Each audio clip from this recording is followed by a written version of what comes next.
house where living wasn't expected to last beyond the last blast of a favorite record. Life was checkered, it was red on black, dead on track to grab the wrath of the health inspector. At least that was the ways of his kin.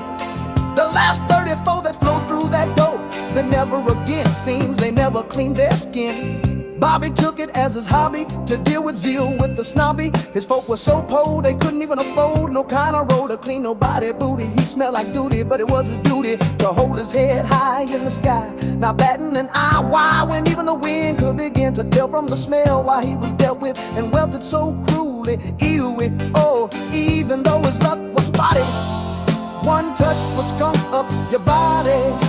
And that's why, no lie, you don't even wanna try to fuck with Buttcrust Bobby. To fuck with Buttcrust Bobby. Oh, Buttcrust Bobby, Bobby Buttcrust. He might have smelled sloppy, and it probably was, but it never kicked up a fuss, nor cuss, nor mussed up much but the trust of his worn-out Jeep or the seats of the beat-up bus that borne him a score of his dreams.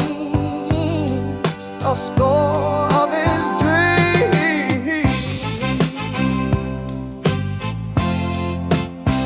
When he got to the school, he shot to the stool, thought he was cool. When he swabbed out the pool that was building for real, then no hyping, he was swiping all the paper he can from the can, and even the man would understand. Cause damn it man, the flies, no lie, were a clamoring man just to jam with the flim flam that lands in his pants. How could someone so poor even eat enough to pour? How could someone so poor even eat enough to pour? They used to ask as he did his task all alone, cause he smelled like a well or a throne.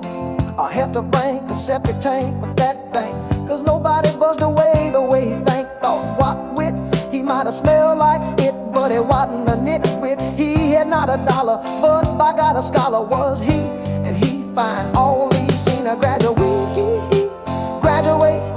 hooted the teachers with glee over and over as he made a trail on stage, as he made way to his diploma. He walked out that day with a GPA so great he could bust. Who ill thought you knew that dude?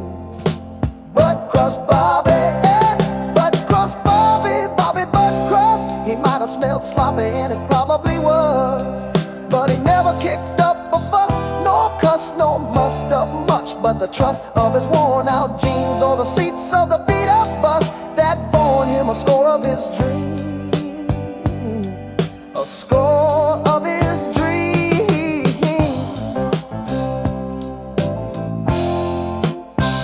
Stationed at Fort Bragg, still smelling like a fart gag. What made it more bad was they up and called him Fart Bag. There was an art that Private Robert wanted to dive and clobber at, but Sarge was in charge and all of that, and he knew his platoon didn't want to consume that boom deployment. So Bobby was shipped out and trained a brain to a new doom.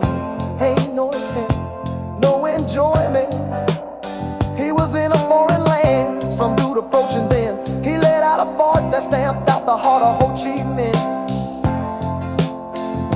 He let out a fart that stamped out the heart of Ho Chi Minh. Ho Chi Minh. He let out a fart that stamped out the heart of Ho Chi Minh.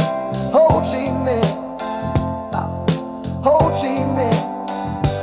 Ho Chi Minh woke heathen with a grin. His CEO said, whoa, that stench could take out 50 men.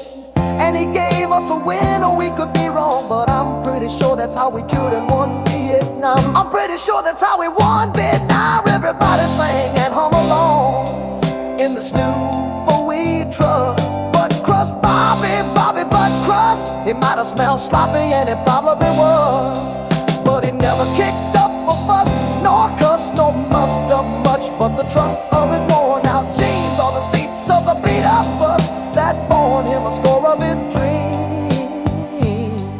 A score of his dreams.